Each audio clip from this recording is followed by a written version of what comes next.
শুভ সন্ধ্যা। আমি যেটা বললাম যে ব্যাপারটা পুরো সমীর যেটা বললেন আজ আর কি, হ্যাঁ, তো সেটা তো পুরো সিলেবাসের বাইরে। মানে আজকে উনি বললেন যে দল মমতা বন্দ্যোপাধ্যায় যা বলেছে আমি তার বাইরে কিছু বলবো না, এটাই লাইন। দেবাংশু এর বাইরে গেলে কিন্তু পার্টি লাইনের বাইরে যাবে, এটা আগেই আগাম জানিয়ে রাখছি। দেবাংশু যদি কিছু বলে তাহলে ও পার্টি লাইনের বাইরে যেতে হবে, সেটা আপনাদের দলের ব্যাপার, লাইন বেলাইন আপনারা ডিসাইড করবেন। আমি বুঝতে পারছি না যে আমি সমীর কাকুকে ধন্যবাদ দেব না সমীর কাকুকে বলবো যে আপনি পালিয়ে বাঁচলেন, এ দুটোর কোনোটাই বুঝতে পারছি না। যে সকলে চাকরি হারা হয়েছে, আপনার বিবেক, আপনার বুদ্ধি, আপনার রাজনৈতিক প্রজ্ঞা হয়তো হয়তো আপনাকে সেই কথাগুলো বলতে দিতে চায় না যেগুলো পার্টির লাইনে বলতে হয়, তাই তাকে এড়িয়ে গিয়ে নিজের চাকরিটা বাঁচিয়ে নিলেন কিনা সেটাও আমার সত্যি জানা নেই। হ্যাঁ, আগামী 2 ঘন্টা আপনি কি করবেন সেটা আপনি ভাবুন। তো আমার যেটা বক্তব্য, যাই হোক, এখন আমরা ভেবে থাকি সবসময় যে বিরোধী যেটা বললো সেটা কাউন্টার করবো। এখন যদি বিরোধী বলে যে আমি খেলার আগেই খেলবো না, তাহলে তো সত্যিই কিছু বলার নেই। সুমনদা, আমি আপনাকেই কয়েকটা কাউন্টার করি। আপনি বললেন যে মমতা বন্দ্যোপাধ্যায় বলেছেন যে তিনি সংবিধানের বাইরে গিয়ে কিছু করবেন না, বলবেন না।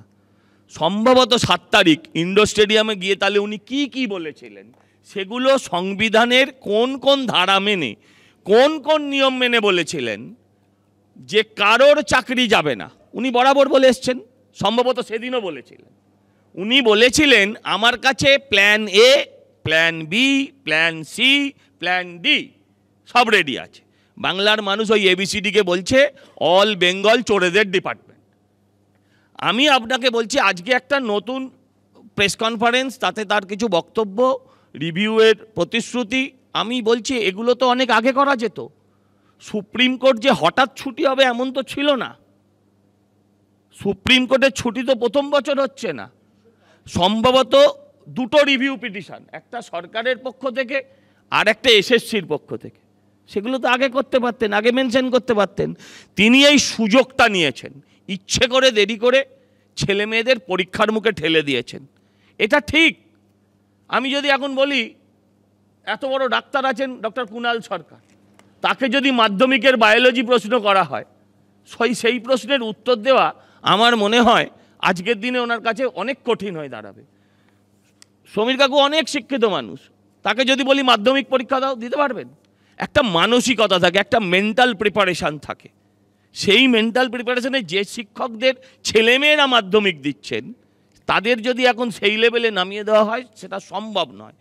আপনি দেখুন কতগুলো জিনিস উনি করেছেন, যে এটা প্র্যাকটিক্যালি একটা নতুন এসএসসি পরীক্ষা হবে।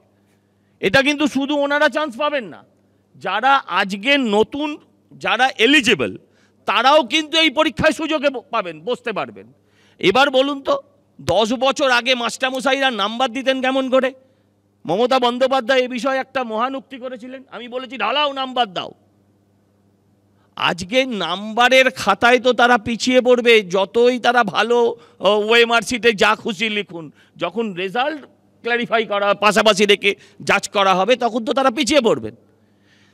আমার ধারণা এই 26,000-এর একজনও যারা যোগ্য, তাদের কারোর যদি চাকরি না হয় এই পরীক্ষা থেকে, আমার ধারণা তার সাথে মামলা, তার সাথে অন্যায় হবে। এবং আমি এটা অত্যন্ত দৃঢ়তার সঙ্গে বিশ্বাস করি যে এই যে এসএসসি পরীক্ষা 26 সালে হবে, আমি জানি না তার আগে মমতা ব্যানার্জি পরীক্ষায় বসবেন না পরে পরীক্ষায় বসবেন, সেই ক্ষেত্রেও একই দুর্নীতি হবে। এবারে পার্থদা এখন প্রেসিডেন্সি জেলের ভেতরে এবিপি আনন্দ চলে কিনা আমি বলতে পারছি না, তিনিও নিশ্চয়ই যদি দেখেন তিনিও এই কথাটাই ভাবছেন যে এবারে একা আমি আছি, এখন এই পরীক্ষাটা হয়ে গেলে আমার আর এক কোনো সতীর্থ আসবে। আমি এগুলো নিয়ে বলছি না। মমতা ব্যানার্জির টার্গেট হচ্ছে কারা মামলা করেছে, কারা মামলা করেছে, কেন মামলা করলো। আমি বলি আপনার কথা ধার করে, যে কথাটা আপনি বলেছিলেন যে আমরা যেমন চাই 26,000, তার মধ্যে যারা যোগ্য তাদের একজনকেও যাতে স্কুলের বাইরে থাকতে না হয়, কিন্তু যারা অযোগ্য তাদের একজনও যাতে স্কুলের ভেতরে ঢোকার সুযোগ না পায়। তার কারণ একজন অযোগ্য শিক্ষক সে প্রজন্মকে সে ধ্বংস করে দেবে ভুল শিক্ষার মাধ্যমে। এবারে প্রশ্ন হলো, কোর্ট বারবার বলেছে চাল আর কাকড়কে আলাদা করা যাচ্ছে না। আমাদের হাইকোর্টের একজন বিচারপতি তিনি কিন্তু চাল আর কাকড়কে আলাদা করেছিলেন। সেই তত্ত্বটা যদি মেনে নেওয়া হতো, যেটা আমার আগের বক্তা চিন্ময়বাবু বলছিলেন, তাহলে তো আজকে 26,000 নিয়ে আলোচনা হতো না, 6,000-এর চাকরি নিয়ে প্রশ্ন থাকতো, এবং আমরা কেউ তার পক্ষে দাঁড়াতেও পারতাম না। আমার দ্বিতীয় কথা হচ্ছে, যারা অযোগ্য ছিল তারা কি সত্যিই সবাই অযোগ্য ছিল? হয়তো খুঁজলে দেখা যাবে তারা অযোগ্য সবাই ছিল না। বাবা মায়ের কাছে যদি অফার আসে, পাড়ার এমএলএ যদি পাড়ায় পাড়ায় ফেরি করে, চাকরি নেবে গো বাবু, চাকরি সস্তায় চাকরি আছে, কোন বাবা মা আপনি বলুন তো আজকের দিনে, যাদের যেখানে মানুষ দৃঢ়তার সঙ্গে বিশ্বাস করে যে থানায় একটা ডায়েরি করতে গেলেও সেখানে 1 প্যাকেট সিগারেট দিতে হয়, সেখানে তারা টাকা দেবে না? তাদের যা ধন সম্পত্তি ছিল সমস্ত কিছু তারা হয়তো সেদিন বিক্রি করে চাকরিটা কিনেছিল। আজকে তাদের টাকাও ফেরত দিতে হবে, চাকরিটাও হারাবে, এবং সারা জীবন অযোগ্য স্ট্যাম্প নিয়ে ঘুরতে হবে। এখন প্রশ্ন হচ্ছে যে যারা এখানে বসে আছেন চিন্ময় বাবুরা, তারাও নিজেরা কোথাও বুক ফুলিয়ে বলতে পারছেন না যে আমরা যোগ্য। সরকারের হাতে কি এই যোগ্য অযোগ্যের লিস্ট নেই? একবার এসএসসি যোগ্য অযোগ্যের লিস্ট করে দিয়েছিলেন, সম্ভবত সিবিআইও পরবর্তীকালে যোগ্য অযোগ্যের তালিকা তৈরি করে দিয়েছিলেন ওএমআর সিটের কপি থেকে। আজকে তা সত্ত্বেও সেটা প্রকাশ করছেন না কেন? কারণ অযোগ্যদের থেকে মুখ্যমন্ত্রীর দল খেয়েছেন, এখন তাদের চাকরি খেলে তারা তো পরবর্তীকালে ওনাকে খাবে, ওনার দলের লোকেদের খাবে, পাড়ায় পাড়ায় সংঘাত সৃষ্টি হবে। তাই আজকে সমস্ত 26,000 মানুষকে অন্ধকারের দিকে ঠেলে দেওয়া হলো। আমার বক্তব্য হচ্ছে, চিন্ময়বাবু বলছিলেন যে পলিটিক্স হচ্ছে ওনাদের নিয়ে। চিন্ময়বাবুকে আমি আশ্বস্ত করি, ভারতীয় জনতা পার্টি আপনাদের নিয়ে পলিটিক্স করে না।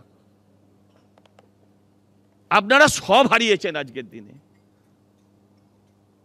আপনাদের সঙ্গে আপনাদের নিয়ে পলিটিক্স করার কোনো ইচ্ছে মানসিকতা কোনো কিছুই আমাদের নেই। কিন্তু দয়া করে, আমি একটা ব্যক্তি, যে ব্যক্তি আমার পেছনে একটা পলিটিক্যাল ছাপ আছে, আমি যদি আপনার পাশে দাঁড়াই আর তাতে যদি আপনি পলিটিক্স খুঁজে পান, আপনাদের নিয়ে পলিটিক্স করা হচ্ছে, ভোট বাক্সে আপনাদের আমরা কনভার্ট করিনি। ভোট বাক্সে আপনাদের যিনি কনভার্ট করেছেন তার নাম মমতা বন্দ্যোপাধ্যায়। কিন্তু আমরা যখন আপনাদের পাশে দাঁড়ানোর কথা ভাবি, তখন আপনাদেরও কিন্তু তাদেরকে সাদরে এবং খোলা মনে গ্রহণ করতে হবে। আমরা দেখতে পাই যে নিরপেক্ষতার আড়ালে একটি বিশেষ পক্ষ যারা আপনাদের ভেতরে ঢুকে আছেন, এবং আমি খুব ব্যথার সঙ্গে একথাও বলতে বাধ্য হই, যারা অভয়া আন্দোলনটার অপমৃত্যু ঘটিয়েছিলেন সেই গোষ্ঠী এখানেও ঢুকে আপনাদের আন্দোলনকেও শেষ করে দিতে চান। বলতে বলতে যদি এসএসসি বলতে বলতে যদি আমি টেটে ঢুকে যাই, যদি এসএসসি বলতে বলতে প্রাইমারি ঢুকে যাই, আপনারা কিন্তু কেউ ভুল মাফ করবেন, কেউ আপনারা আমার ভুল ধরবেন না। কারণ গত 14 বছরে পশ্চিমবঙ্গে একটা নিয়োগ হয়নি যে নিয়োগের ক্ষেত্রে দুর্নীতির অভিযোগ ওঠেনি। আমরা এই মুহূর্তে আলোচনা করছি এসএসসি নিয়ে, প্রাইমারিটা অপেক্ষায় আছে। আশা করি সামনের বা তারপরের যুক্তিতর্কে আমরা প্রাইমারি নিয়েও আলোচনা করি। সরকার এখন থেকে সেটা নিয়ে ভাবতে থাকুক যে সেটাকে কি করে কমব্যাট করবে। আমি আপনাদের কাছে কতগুলো বিষয়ে কথা বলি, যে আপনারা বাংলার মানুষ, আমরা কিন্তু সকলে দাঁড়িয়েছিলাম অভয়ার আন্দোলন যখন হচ্ছিল। কিন্তু আপনারা দেখুন এই আন্দোলনে সাধারণ মানুষের রিপ্রেজেন্টেশন কম।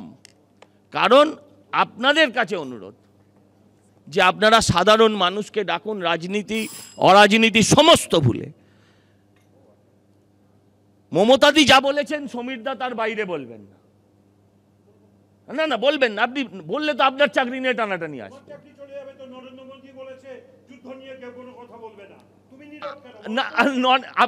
না না না ঠিকই ঠিক বলছেন। দেখুন আপনি আমাকে এখন বলবেন না, এটা আনএথিক্যাল। আমি আপনাকে বলছি নরেন্দ্র মোদী যুদ্ধ নিয়ে আমাদের কোনো কথা বলবেন না বলেছে, অভিষেক ব্যানার্জি সব কথা বলে দিচ্ছে। আর কিছু লাগছে আমাদের?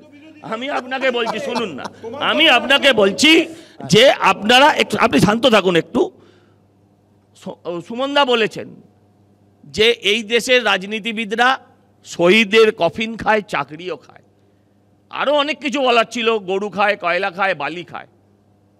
কিন্তু বিশ্বাস করুন আমার খুব খারাপ লাগে, গত কয়েকদিন আগে আমরা দেখেছি একটি বাচ্চা ছেলে ক্লাস 7-এ পড়ে, 12-13 বছর বয়স হবে, তার বিরুদ্ধে অভিযোগ ছিল, মিথ্যে অভিযোগ, যে সে নাকি একটা চিপসের প্যাকেট চুরি করেছে। এটাকে আমি সমর্থন করতে পারি না।